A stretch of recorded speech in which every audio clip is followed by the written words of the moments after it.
Praise the Lord. ஆண்டவர் ரட்சகருமாக இயேசு கிறிஸ்துவின் நாமத்தினாலே உங்களை வாழ்த்துகிறேன். சந்தோஷமாக இருக்கிறீங்களா? இயேசப்பா உங்க கூட இருக்கிறார்.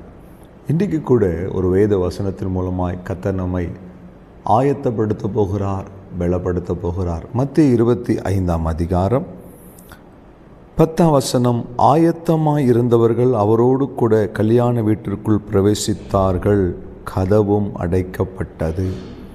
இந்த வார்த்தை வாசிக்கும் போது ஒரு இனம் புரியாத பயம் உள்ளத்தை பிடிக்கும்.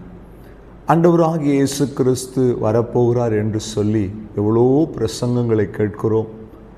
உலகத்தின் அடையாளங்களை பார்க்கும்பொழுது ஆண்டவர் சீக்கிரம் வரப்போகிறார். இயற்கைக்கு மீறின காரியங்கள் நம்முடைய தேசங்களில் நடைபெறுகிறதை பார்க்கிறோம். என் அன்பு சகோதரனே, கர்த்தரை சந்திக்க நீங்கள் ஆயத்தமாக இருக்கிறீர்களா? நம்முடைய வாழ்க்கை எப்படி இருக்கிறது? 10 கன்னிகைகளை குறித்து வாசிக்கிறோம். 5 பேர் ஆயத்தம் உடையவர்களாய் ஆண்டவரை சந்திக்க அவரோடு பிரவேசித்தார்கள். 5 பேர் ஆயத்தம் இல்லாதவர்களாய் ஆண்டவரை சந்திக்க முடியாதபடி கதவுகள் அடைக்கப்பட்டது. ரட்சிக்கப்பட்டு எத்தனை ஆண்டுகளாயிருக்கும், எத்தனை செய்திகளை கேட்டிருப்போம், எத்தனை முறை ஆலயத்துக்கு போயிருப்போம், எத்தனை சிறப்பு கூட்டங்களில் கலந்திருப்போம், எத்தனை அபிஷேக ஆராதனையில் கலந்து கொண்டிருப்போம். ஆனால் இன்றைக்கு நமக்குள்ளே ஒரு வைராக்கியம், கசப்பு, கோபம், அருவருப்பு, எரிச்சல், பொறாமை, இப்படி எத்தனையோ குணாதிசயங்கள் தேவனை சந்திக்க முடியாதபடி நம்மை தடுத்து கொண்டிருக்கிறதை நீங்கள் உணர்ந்து கொண்டிருப்பீர்கள் என நான் விரும்புகிறேன். ஆம் தேவ பிள்ளைய, கிறிஸ்துவுக்குள்ளே வாழ்கிற வாழ்க்கை புதிதாக இருக்கும். பழையவைகள் அழிக்கப்பட்ட ஒரு வாழ்க்கையாக இருக்கணும்.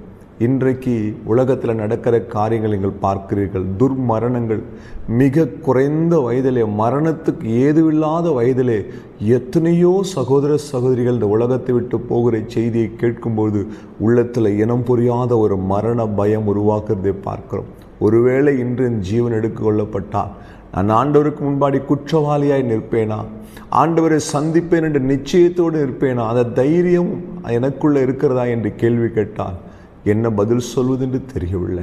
என் அன்பு சகோதரனே, ஒரு வாழ்க்கை, நம்முடைய வாழ்க்கையில் ரீவென் பட்டன் கிடையாது. பார்த்து கொள்ளலாம் என்று நினைப்பதற்கு நேரம் கிடையாது. நாளைக்கு என்று சொல்லி ஒதுக்குவதற்கு நேரம் கிடையாது.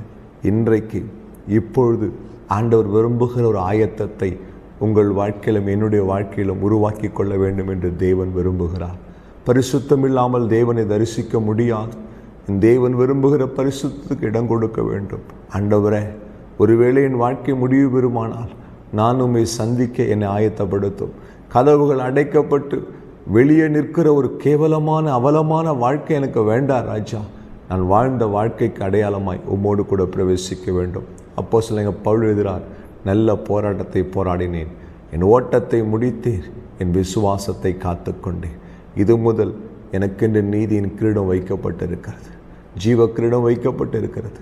இந்த நிச்சயம் உங்களுக்கும் எனக்கு நிச்சயமாய் தேவை. என் அன்பு சகோதரனை, ஆயத்தமாக இருந்தவர்கள் அவரோடு கூட பிரவேசித்தார்கள்.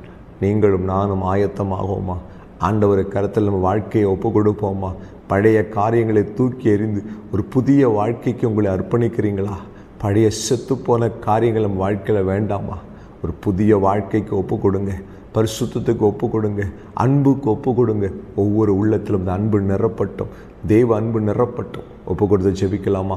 எங்களை நேசிக்கிற நல்ல தகப்பனே, இந்த வார்த்தைக்காக நன்றி.